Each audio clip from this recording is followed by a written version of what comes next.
मेरा नाम पूजा है। मैं दिल्ली में अपने माता पिता के साथ रहती थी। मेरी दो बहन और थी जो कि मुझसे बड़ी और जिनकी शादी हो चुकी थी। मैंने बीएड कर लिया था और अब मेरे माता पिता को मेरे रिश्ते की तलाश थी, लेकिन अभी मुझे और पढ़ना था। मैंने अपने माता पिता से कहा कि पिताजी, अभी मेरी शादी ना करें, अभी मुझे और पढ़ने दें। लेकिन मेरे पिताजी की तबीयत खराब रहती थी और उनको अपनी ज़िंदगी का कोई भरोसा नहीं था, जिस वजह से वह चाहते थे कि अपने जीते जी वो मेरी शादी कर दें। उनकी ये सोच भी काफ़ी हद तक ठीक ही थी। उन्होंने रिश्ते वालों से मेरे लिए रिश्ता लाने के लिए कह दिया और वह आए दिन कोई ना कोई रिश्ता लेकर आता था।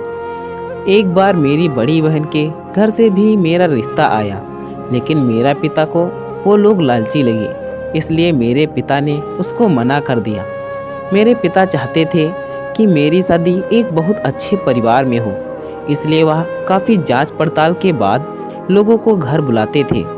इस बीच पिताजी के बिजनेस पार्टनर ने उन्हें धोखा दे दिया और मेरे पिताजी को बिजनेस में बहुत ज़्यादा घाटा हो गया, जिसकी वजह से उन्हें दिल का दौरा पड़ा। एक दिन अस्पताल में मेरे पिताजी के दोस्त उनसे मिलने आए।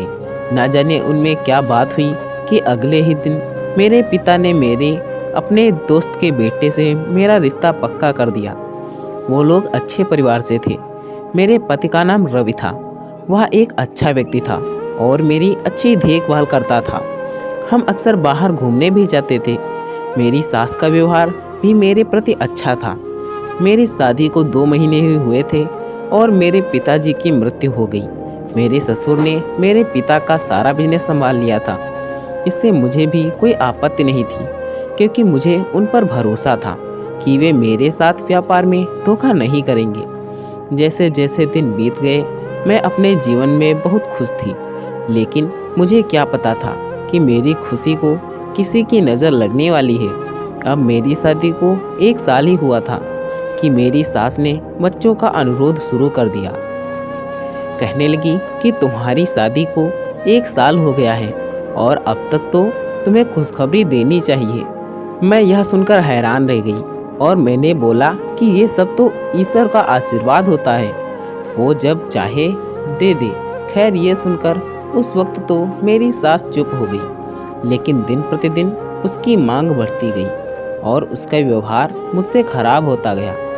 वह हर दिन बच्चे ना होने के लिए मुझे ताने मारती, कभी बांझ कहती और कभी घर से निकालने की धमकी दे देती। मैं चुपचाप ये सब सहती रहती, क्योंकि यह बात अभी तक मेरे पति तक नहीं पहुंची थी। लेकिन कब तक ये बात रवि से छुपी रह सकती थी। अब मेरी सास ने रवि के कानों में भी ये बात डालनी शुरू कर दी कि तुम्हारी पत्नी तुम्हें बच्चों की खुशी नहीं दे सकती। उस समय हमारी शादी को 2.5 साल बीत चुके थे।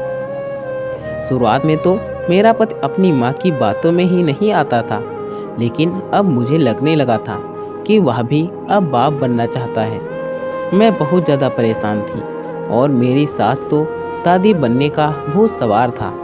वह मुझे ज़बरदस्ती डॉक्टर के पास ले जाती और कभी किसी हकीम के पास ले जाती, लेकिन इतना कुछ करने के बाद भी मेरे बच्चे नहीं हो रहे थे।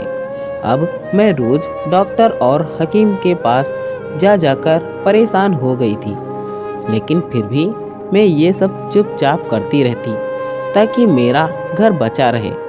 फिर मैंने एक दिन अपनी माँ को ये सारी बात बताई, तो मेरी माँ ने मुझे और मेरे पति को टेस्ट कराने की सलाह दी।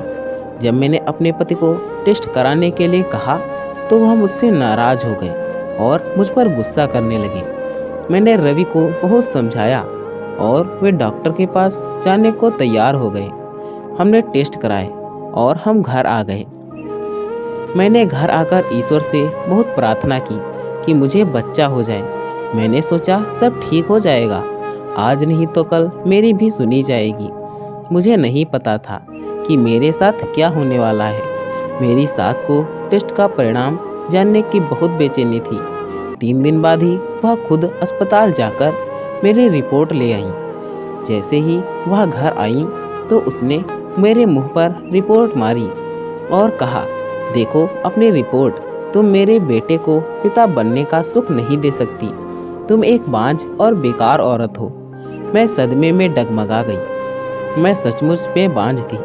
मुझे विश्वास नहीं हो रहा था और मैं रोते हुए कमरे में चली गई।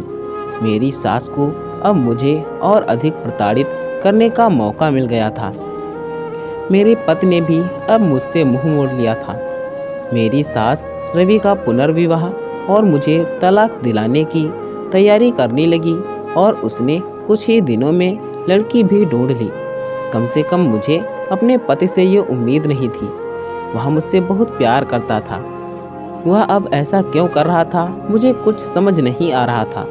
एक दिन मेरे ससुर मेरी सास से बातें कर रहे थे और मैंने उन्हें यह कहते हुए सुना कि हम अभी पूजा से तलाक नहीं ले सकते और न ही उसको घर से बाहर निकाल सकते हैं, क्योंकि उसका बिजनेस अभी हम संभाल रहे हैं। जब उसका सारा कारोबार पूरी तरह से हमारे नाम हो जाएगा तो उसे घर से निकाल देंगे। मेरे ससुर कहने लगे कि मैंने रवि से भी बात की थी। वह भी यही बात कह रहा था कि जब पूजा का सारा बिजनेस हमारे नाम हो जाएगा तो मैं उससे तलाक ले लूँगा। यह सुनकर मेरा दिल टूट गया। मेरा दिल बस यही चाह रहा था कि मैं यह घर छोड़कर चली जाऊं। लेकिन मैं अपने घर जाकर भी क्या करती?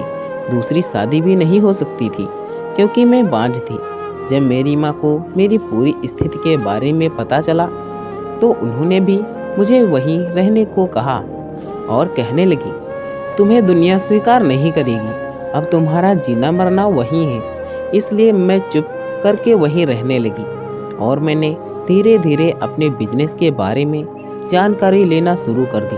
और अब मैंने फैसला कर लिया था कि मैं अपना पूरा काम खुद संभालूंगी और अपने आप को अलग कर लूँगी। कुछ दिन बाद मैंने उससे तलाक ले लिया और अलग हो गई। फिर रवि ने भी दूसरी शादी कर ली। वो लड़की मेरी ही उम्र की थी और दिखने में बहुत मासूम लगती थी, लेकिन ना जाने मुझे उससे जलन क्यों होती थी, इसलिए मैं उसको देखना भी पसंद नहीं करती थी। कुछ महीने बाद वो सब मुझे एक होटल में पार्टी करते दिखे। मैंने देखा कि वो लड़की प्रेग्नेंट थी।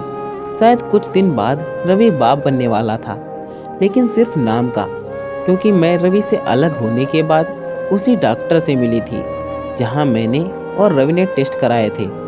तो डॉक्टर ने मुझे बताया था कि प्रॉब्लम रवि के अंदर है, मेरे अंदर नहीं, बल्कि मैं बिल्कुल ठीक थी। लेकिन मेरी सास ने मुझसे झूठ के बोला था। खैर जो भी था, अब मुझे सच्चाई से पर्दा उठाना था। मैंने रवि की दूसरी पत्नी की निगरानी करनी शुरू कर दी। कुछ दिन बाद मैंने उस लड़की को एक लड़के के साथ होटल में बैठे देखा, जो एक दूसरे का हाथ पकड़ कर बैठे थे, और कुछ देर बाद ही वो दोनों होटल के रूम में दिखे। मुझे उन पर शक हुआ। ये देखकर मुझे गुस्सा भी आया, लेकिन फिर मुझे मेरे साथ हुई क्रूरता भी याद आ गई। फिर क्या था, मैंने मन में बदला लेने की ठान ली और रवि को फ़ोन करके अपने ऑफिस बुला लिया। मेरा नाम फ़ोन पर सुनकर उसे बहुत हैरानी हुई, लेकिन फिर भी वो मुझसे मिलने मेरे ऑफिस आ गया। मैंने उसकी रिपोर्ट उसके मुंह पर मारी और उसको बताया कि कमियां मेरे अंदर नहीं बल्कि उसके अंदर हैं। उसने देखा तो वो दंग रह गया। उसके पैरों तले से ज़मीन खिसक गई। वो बोलने लगा कि अगर मेरे अंदर कोई कमी है तो मेरी पत्नी प्रेग्नेंट कैसे हो सकती है। फिर मैंने उसको उस लड़के के साथ उसकी पत्नी की फ़ोटो दिखाई और बोली, वो बच्चा तुम्हारा नहीं बल्कि इसका है। ये देखकर उसे और भी धक्का लगा। वो तुरंत अपनी रिपोर्ट लेकर डॉक्टर के पास भागा और उसने टेस्ट कराए, लेकिन रिजल्ट भी वही था। रवि इस सदमे को बर्दाश्त नहीं कर पाया और हॉस्पिटल में ही चक्कर खाकर गिर गया। जब रवि के माता पिता को इस बात का पता चला तो रवि की माँ ने मुझसे माफ़ी मांगी और मेरे पैरों में गिरकर मुझे बताया कि मैंने रवि की टेस्ट रिपोर्ट को तुमसे छुपा लिया था और तुम्हारी रिपोर्ट बदल दी थी, क्योंकि मुझे रवि की दूसरी शादी जो करनी थी, तुम्हारे अंदर कोई कमी नहीं थी। फिर बोलने लगी कि तुम रवि को छोड़कर मत जाओ और फिर से शादी कर लो। मैंने मना किया और अपने घर आ गई कुछ दिन बाद मेरी माँ ने मेरी दूसरी शादी करने की जिद कर ली, लेकिन मेरा मर्दों से विश्वास उठ गया। मगर माँ की जिद के आगे मैं हार गई और मेरी माँ ने मेरी शादी दूर के रिश्तेदारों में कर दी। लेकिन मेरे दूसरे पति ने मुझे प्यार से बताया कि दुनिया में सभी मर्द एक जैसे नहीं होते, और अब हम दोनों मेरा पूरा बिजनेस देखते हैं और अपनी ज़िंदगी में बहुत खुश हैं। तो दोस्तों, उम्मीद करता हूँ आज की ये कहानी भी आपको पसंद आई होगी। कमेंट करके ज़रूर बताएं। वीडियो को लाइक कर दीजिए और इसी तरह की कहानियाँ लगातार देखने और सुनने के लिए चैनल को सब्सक्राइब करके घंटे को दबाकर ऑल पर सेट कर लीजिए, ताकि आने वाली वीडियो का नोटिफिकेशन आपके पास तुरंत पहुँचे। मैं मिलता हूँ आपसे अगली वीडियो में। तब तक के लिए धन्यवाद।